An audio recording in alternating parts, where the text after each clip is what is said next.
এই হাঁসটি 500 টাকা গাছটি ছবি আঁকতেছিল, কিন্তু গাছটি তার দিকে এগিয়ে আসে। সেদিকে মনোযোগ না দিয়ে হাঁসটি নিজের মতো ছবি আঁকতেছিল। হাঁসকে মারার জন্য গাছের ফুকর দিয়ে শিয়াল হাত বাড়িয়ে দেয়, কিন্তু এই বলদে সুন্দর মতন মাপঝোপ নিয়ে শিয়ালের হাতের ছবি এঁকে দেয়।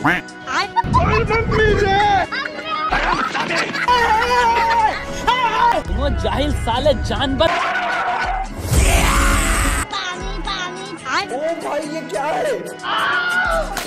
শিয়াল এবার ঝোপের ভিতর থেকে চোখ বড় বড় করে হাঁসকে দেখে এবং পানির ভিতরে একটি হাঁস রেখে দেয়। তারপর একটি বন্দুক তাক করে হাঁসের ডাকের মতন বাঁচি বাজাতে থাকে, কিন্তু হাঁস মনে করে পাখি শিকারে যায় তাকে খেয়ে দেয়। শিয়াল পাথর থেকে হাঁসের দিকে ছড়ে মারে, হাঁস নৌকা ধরে এক টান মারে। গাইজ, আগের ভিডিওতে আমরা আপনাদের কাছ থেকে শুনেছিলাম যে আমরা মিমিক স্টাইলে হিন্দিতে ভিডিও বানাবো নাকি বাংলায় ভিডিও বানাবো। আপনারা বাংলায় ভিডিও বানাতে বলেছেন। তো আজকের ভিডিওটি আপনাদের কাছে কেমন লেগেছে অবশ্যই কমেন্ট বক্সে জানিয়ে দেবেন। নেক্সট ভিডিওতে আমরা এই কমেন্টগুলো তুলে ধরবো। হঠাৎ করে খাঁচার দরজা খুলে যায়। হঠাৎ করে খাঁচার ভিতর থেকে মাল বেরিয়ে এসে আর এই মালকে দেখার পর সবার অবস্থা। পাশের লেগে একটি হাঁস নিউজ পেপার পড়তেছিল। গতকাল বঙ্গোপসাগরে আগুন লেগে পানি পুড়ে সারকার হয়ে যায়, মাছের কোনো ক্ষয়ক্ষতি হয়নি। মানে নিউজে ওই প্রাণীটির সম্পর্কে লিখছে। তখন ওই প্রাণীটি সবকিছু ভাঙতে ভাঙতে আসে। হাঁসটি ভাবে পানিতে ডুব দেয়। প্রাণীটি নলখাগড়া ছিঁড়ে লেকের সমস্ত পানি খেয়ে ফেলে। তখন হাঁসটি শুনতে পাই জন্তুটিকে ধরতে পারলে 1 লাখ টাকা পুরস্কার দেওয়া হবে। আরও শোনে জন্তুটিকে শুধু গান দিয়ে বশ করা যাবে। এবার হাঁসটি রেডিওটিকেই ছেড়ে দেয়।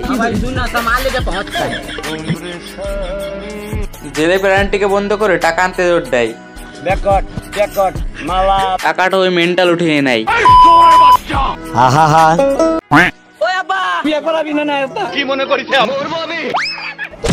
আস্তে আস্তে বাদ দিয়ে দেবো ভাই, আমি আর এই জগতে থাকবো না। সস্তা না, কোনো শালা জীবনে আমাকে বিয়ে দিতে পারবি না। কি মনে করিস আমি কামাই করে নিয়ে আসি অন্য বাড়ি মেয়ে মানুষে খাবো, তাই না?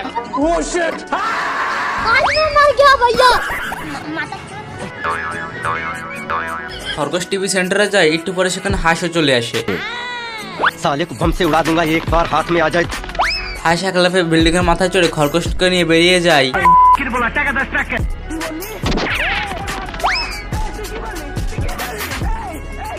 साले को छोड़ूंगा नहीं। মানে আপনারাই বলুন, এটা কি ভাবা যায়? ছোট্ট ওই হাঁসটি নিজের মন মতো হাঁটতেছিল। হাঁসটি ডিমটি নিজের সাথে নিয়ে যায়।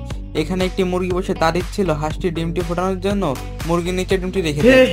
হে প্রভু, ओ भाई ये क्या है? Hey y'all come look at this. मैंने कुछ नहीं किया। কেউই তার এই ডিমটিকে পছন্দ করেন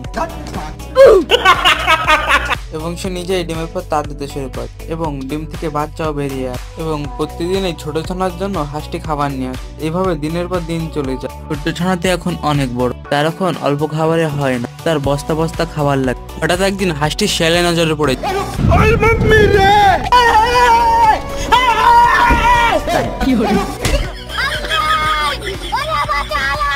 শিয়ালটা ঘরে ঢুকে সবকটা মুরগিকে ধরে বেরিয়ে আসে।